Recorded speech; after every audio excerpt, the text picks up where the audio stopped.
everyone. I'm Andy Powell. I'm a geek. I say that with some intrepidation because when I was a child, being a geek wasn't a cool thing. In fact, on several occasions, it got me beat up. But the reality was, because of that, because of my passion for technology and computing and things like that, I ended up with a digital career. So I've worked in programming and software and web development and things like that. And because of that, I've never really been tied to a desk. And as a result, I've been able to work in some fantastically interesting places. This is a makerspace in Liverpool called DOES. I'm not going to tell you what that stands for. You'll figure that out one day by yourself.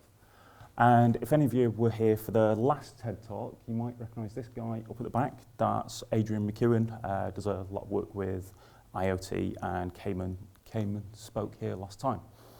Now, DOES is a makerspace. It's a community-run space where people can go and do interesting things. What you might find is, because of my age, I will keep referring to it as a hack space. Fashions change, but what happens in these spaces continues. But for one reason or another, I stopped working in Liverpool and came back to Oldham, where I grew up. And what I found was, throughout Manchester, there are lots and lots of interesting spaces.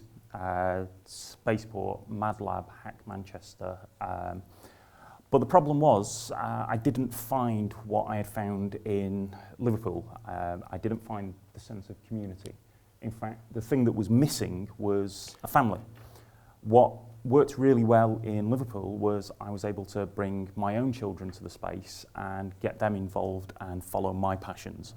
And there wasn't really anything around Manchester that allowed me to do that. Now, not long after I came back to Oldham, I did a soldering course with a guy called Mitch Altman at one of the spaces, Mad Lab. Mitch Altman founded Noisebridge, a hack space in San Francisco, and there's a really interesting TED Talk that he did at TEDx Brussels talking about creating a makerspace, how that if these things didn't exist, you could go out and start one for yourself. Now, shortly after that, I was at a networking event here at Oldham Library, and I just happened to end up sitting next to another web developer who was also interested in the idea of starting a makerspace. Now, this is where it got really interesting. There's a talk by a gentleman called TedXOldham about the concept of a first follower, how you start a movement. And the key thing is the first follower is the thing that, or he describes it as the first follower is the person that changes you from being a lone nut to being a leader. And at that point, something's actually starting to happen. So, as with many a good idea, we retired to the pub, and we spent the next few months meeting up once a month in a pub with a little service running on a website called Meetup, encouraging other people to come along and talk to us and find out what was going on. And we ended up with a core group of people that were kind of interested in the idea of having our own space that we could make and do as we pleased. Yeah, they don't look too professional, do they? But we get things done. So what we found was there was a lot of parallels between what we wanted and what the libraries wanted. Now, one thing I found that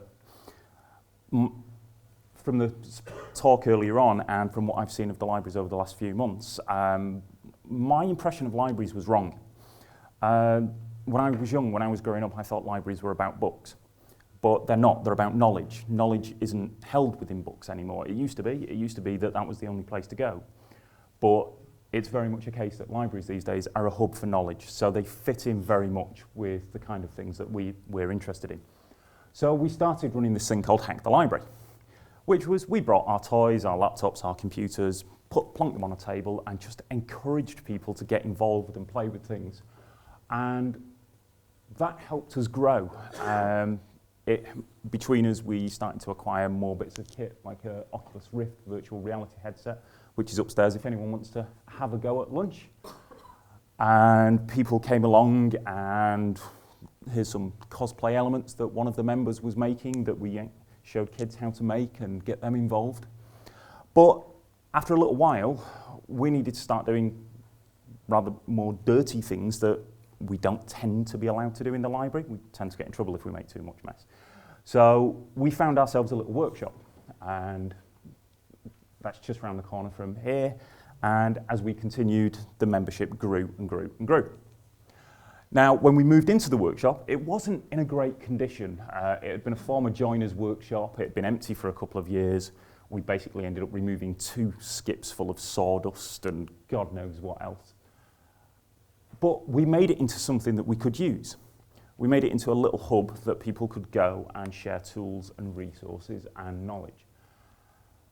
And one of the key things that we always wanted to get across is that it isn't just about technology, it's about creativity and knowledge.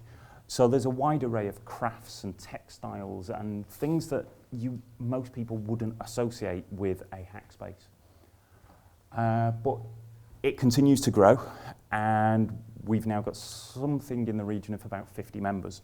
So from our initial core 6 people that were interested in the idea, in 6 months of being in a joiner's workshop in a back street that nobody sees, we've grown and grown and grown. People want to do these things. So I don't know if anyone recognises this film, but the principle is kind of real. We built it and people came. And we grew and grew and grew to the point that our Minecraft club, for example, on a Wednesday afternoon is absolutely heaving. There are more people that want to do these things than we can possibly manage with where we are at the moment. So what have we achieved since we opened the doors in April? Well, we've grown to 50 members, which is phenomenal, really, from where we started. We've had over 200 guests come through the door. These are people that come to individual events. They might come to the Textiles Club. They might come to the WordPress user group. They're not a member of the space. They just come and get involved for little bits and pieces. We've live streamed a number of events around Oldham. We've live streamed shows from Mark. We've live streamed the Rainy City Roller Girls. We're live streaming this. And we're doing it with free software and old battered bits of hardware and anything we can find. We've supported local businesses. We've helped people with social media. We've helped prototype product development. We're introducing Incline Press, a letterpress company around the corner from the space, which is an ancient tradition of a printing technology. We're introducing to laser cutting so you can reproduce printing blocks that haven't been made for 50 or 100 years. 3 businesses have started in the space.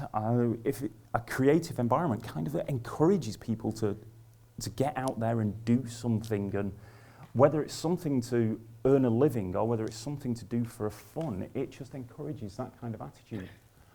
But returning to my original point, we're changing lives. As I mentioned before, as a child, I was bullied because of my geeky passions, because I wasn't into football or music or things like that. And one of the kids that has started coming to the space, her mum posted this on our Facebook afterwards, basically saying, hey, my daughter said tonight, that's where I want to work when she grows up. She's found her people. She's no longer an outsider that has these interests that no one else is interested in. She's realised that these interests are things that can develop into successful people with successful careers who do these kind of things because that's what they want to do and that's what they want to share. So this is kind of where my story ends and your story begins. We're wondering what's next. Well, there's many, many things that can happen next. One of the key things is we're looking to grow into a bigger space. And we want more and more of you to come along and get involved and share your passion with someone. And if you're not from Oldham and you're not near a makerspace, go out there and start one. It's surprisingly easy. Just find some friends that share a passion and go and be creative. And say that's the thing that I would leave you with, that don't be a consumer anymore, create something. What that is entirely up to you. Thank you.